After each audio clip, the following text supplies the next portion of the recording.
Des tomates, des potirons, des courgettes, des aubergines, des fruits et des légumes magnifiques qui ont poussé sans une goutte d'eau en pleine sécheresse. Un exploit réalisé chaque année depuis 15 ans par ce maraîcher hors norme. Ça, c'est des tomates qui ont poussé pendant la canicule. Sans eau? Sans eau du tout. La dernière fois qu'il a plu, je crois, c'était le 17 avril. Un cultivateur qui décidément ne fait rien comme les autres. Vous les soignez vos tomates? Ah non, non, je fais exprès de rien faire du tout. D'ailleurs, je fais jamais rien. Hein. Je les plante et après je reviens ramasser les tomates 2 ou 3 mois après. Il en récolte en moyenne 20 kilos par mètre carré, moitié moins que les tomates industrielles. Son secret est vieux comme l'agriculture, il produit ses propres semences. Depuis 30 ans, j'ai pensé à commencer à faire de la sélection moi-même et à faire en sorte que les plantes apprennent à résister par elles-mêmes aux maladies. Hein, et ça marche. Hein. Cultiver sans irriguer, une obligation pour lui. Ces 3 hectares nichés au nord de Béziers n'ont pas d'accès à l'eau. Comme les graines industrielles n'étaient pas assez résistantes, il a dû rechercher des variétés anciennes. À chaque récolte, il les a replantées pour un résultat stupéfiant. Il n'y a même pas de mauvais arbre qui a poussé là, et les courgettes, elles ont poussé toutes seules. Je trouve ça moi-même extraordinaire. Chaque été, des jardiniers amateurs, des cultivateurs professionnels et même des scientifiques visitent l'exploitation de cet agriculteur autodidacte qui a quitté l'école très jeune. Et on a récolté pendant plus d'1 mois, on a récolté au moins 1 cajot par jour. À la clé, toujours le même étonnement. Légumes entre eux, là, melon, tomate ou Sucré. Ça n'a rien à voir avec une tomate de grande surface. Elles sont bonnes. Elles sont vraiment sucrées. On voit la chaleur qu'il fait ici et on se dit c'est dingue que ça arrive à pousser avec peut-être 35 degrés sans arrosage, quoi. Depuis l'an dernier, il ne vend plus ses fruits et ses légumes. Les noirs de Crimée. Mais avec sa compagne, ils en extraient chaque jour de précieuses graines qu'ils transforment en semences pour les vendre.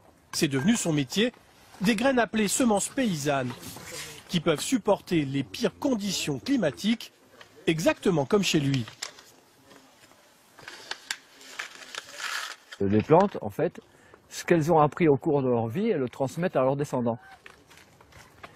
Et quand je racontais ça il y a 15 ou 20 ans à des généticiens, ils me disaient non, non, ça ne peut pas marcher comme ça. Mais ces dernières années, la tendance s'inverse. Des chercheurs en agronomie comme Isabelle Godringer ont largement reconnu la qualité d'un tel travail. Depuis 10 ans, elle étudie les mêmes pratiques avec une quarantaine de producteurs de blé. Selon elle, utiliser des semences paysannes permet de faire pousser légumes et céréales partout en France, même sans irrigation. Les variétés paysannes, elles sont plus rustiques et on va développer des variétés un petit peu différentes en montagne, en altitude, dans la plaine, dans les zones plus sèches, dans les terres peu profondes. Enfin voilà, pratiquement une variété pour chaque condition, chaque pratique. Seul bémol, les semences paysannes produisent 30 à 50% de moins que les semences industrielles irriguées. Pour intéresser les agriculteurs, il faut donc que les économies d'eau réalisées compensent la baisse de rendement. C'est ce que vient d'essayer ce producteur de maïs du sud-ouest. Ici, la région est frappée par des canicules de plus en plus fréquentes. Arroser régulièrement coûte cher et ce n'est pas toujours possible. Par exemple, dans ce champ cultivé avec des semences standards achetées aux industriels et qui n'a pas été irrigué.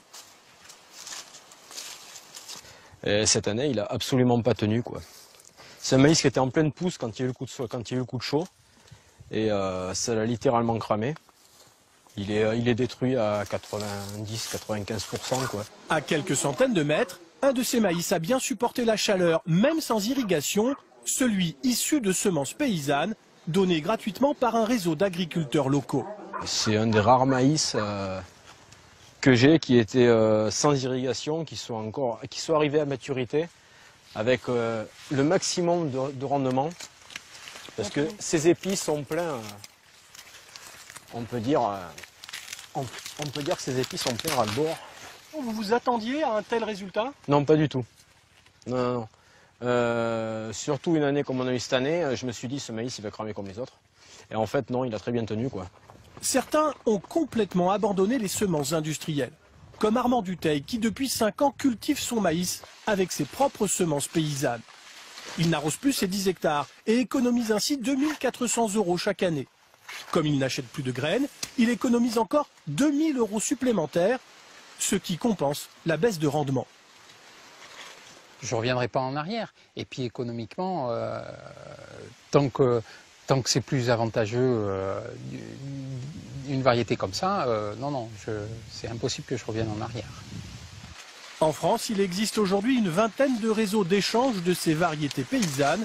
Un renouveau pour cette pratique agricole découverte il y a 10 000 ans et pourtant ignorée depuis un demi-siècle.